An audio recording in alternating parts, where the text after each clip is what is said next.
దానికోసమే special thanks to మా private management association.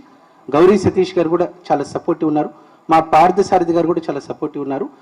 ఏది ఉన్నా బోర్డ్ మొదటగా హాల్ టికెట్స్ అనేది కాలేజెస్ లాగిన్లోనే పెడుతున్నాం. ఆ కాలేజెస్ లాగిన్ వాళ్ళు చూసుకున్న తర్వాత విద్యార్థులకు ఇస్తున్నారు. కానీ పరీక్షలకి ఒక 2 or 3 రోజుల ముందు ఖచ్చితంగా బోర్డు నిర్ణయం తీసుకుంది, మెసేజెస్ అనేవి పేరెంట్స్కి పంపిస్తున్నాం. దీనివల్ల ఎటువంటి ఇబ్బంది లేదు. ప్రైవేట్ మేనేజ్మెంట్స్ కూడా చాలా సపోర్ట్ చేస్తున్నాయి. Thanks to team.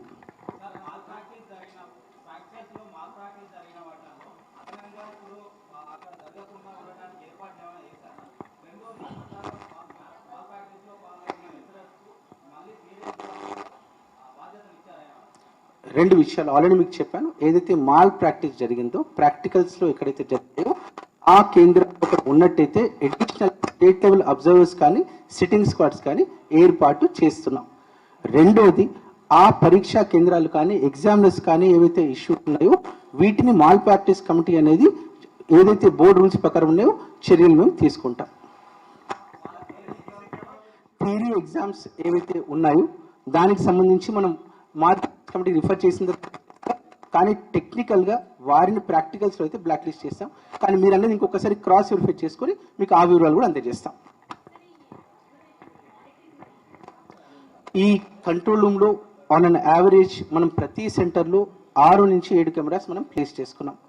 వీటిని సెంటర్స్ ఏవైతే స్టార్టింగ్ ఉంటాయో గేట్ దగ్గర నుంచి, గ్రౌండ్ దగ్గర నుంచి, ఎంట్రన్స్ ఎక్కడైతే క్వశ్చన్ పేపర్ ఓపెన్ చేస్తామో సిఎస్డిఓ ఛాంబర్లలో, కారిడార్స్లో మొత్తం కూడా మనం ప్లేస్ చేసుకున్నాం.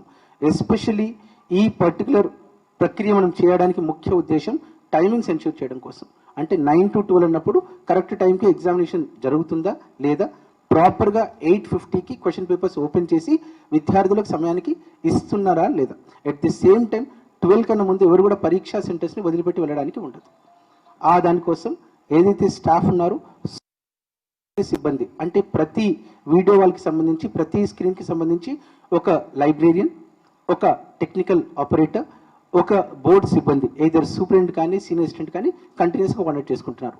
వీరు మానిటర్ చేసేటప్పుడు ఆ సెంటర్స్ సంబంధించిన సిఎస్, డిఓ, ఏసీఎస్ వివరాలు, ఆ సెంటర్స్కి అసైన్ చేసిన కస్టడియన్ వివరాలు, ఆ సెంటర్స్కి అసైన్ చేసిన సెక్యూరిటీ స్టాఫ్ వివరాలు పూర్తి కూడా వాళ్ళకి అందుబాటులో ఉంటాయి.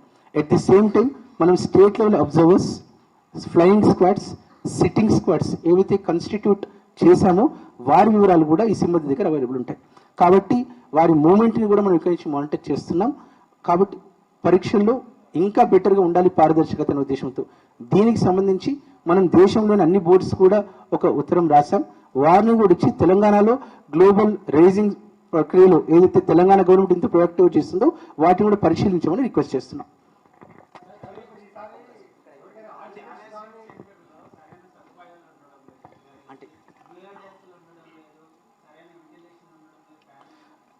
ఈ ప్రక్రియలో భాగంగా అంటే మీరు స్పెసిఫిక్గా సెంటర్స్ చెప్తే నేను మాట్లాడతాను. ఎందుకంటే మీరు ఏవైతే అంటున్నారో లాస్ట్ 3 weeks నుంచి ఏదైతే డిస్ట్రిక్ట్ ఎగ్జామినేషన్ కమిటీ మెంబర్స్ ఉంటారో వారు కంటిన్యూస్గా సెంటర్స్ని ఇన్స్పెక్ట్ చేస్తున్నారు.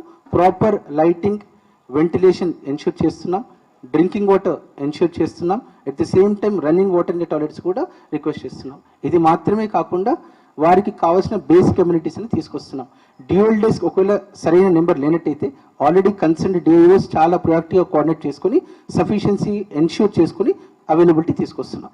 కానీ ఏమైనా స్పెసిఫిక్గా మీ ఇన్పుట్స్ ఉన్నట్టయితే ఆ సెంటర్ వివరాలు ఇవ్వండి, ఖచ్చితంగా వాటిని ఇంకోసారి పరిశీలిస్తాం.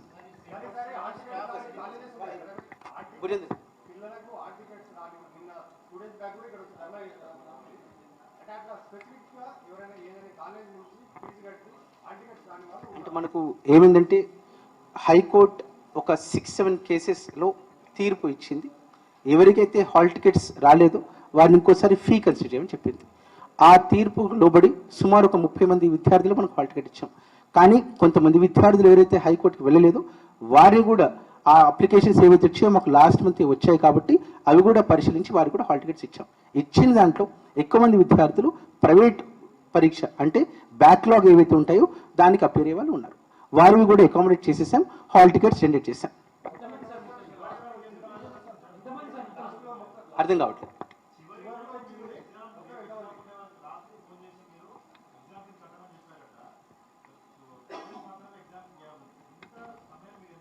అంటే హైకోర్టు తీర్పు ఏదైతే ఉందో హైకోర్టు తీర్పు మనకు 16వ తారీఖు తీర్పు ఇచ్చేసి మనకు ఆర్డర్ కాపీ 19వ తారీఖు వచ్చింది. ఆ తీర్పుకు అనుగుణంగా వేరే విద్యార్థులు ఎవరుతున్నారు ఎవరు నష్టపోద్దని మంచి మనసుతోటి సహృదయంతో రాష్ట్ర ప్రభుత్వం బోర్డు ఒక నిర్ణయం తీసుకుంది. ఎలా అయితే హైకోర్టుకు వెళ్ళిన విద్యార్థులకు లాభం అవుతుందో వారు పరీక్షకు అపియర్ అవుతున్నారు, హైకోర్టుకి వెళ్లకుండా విద్యార్థులు మాకు అప్లికేషన్స్ ఇచ్చారు కాబట్టి ఆ అప్లికేషన్స్ కూడా ప్రొయాక్టివ్గా ప్రాసెస్ చేసి ఎగ్జామినేషన్ ప్రక్రియలో భాగంగా వారికి కూడా అవకాశం ఇస్తున్నాం. అంటే ఒక ప్రాసెస్ ఉంటుందండి, ప్రాసెస్ ప్రకారం సైన్డ్ కాపీ రావాలి, వచ్చిన తర్వాత దానికి హాల్ టికెట్ జనరేషన్ చేస్తాం. చేసేటప్పుడు కూడా స్పెసిఫిక్గా కాలేజ్ వైజ్ లాగిన్ అనేది ఓపెన్ చేయాలి. చేసిన తర్వాత వాళ్ళు చెక్ చేసుకొని డాక్యుమెంట్స్ ఆధారంగానే ఫీ పేమెంట్ చేస్తారు. ఎందుకంటే ఈ ప్రక్రియలో కన్ఫర్మేషన్ అనేది ప్రిన్సిపల్ లాగిన్ ద్వారా జరుగుతుంది.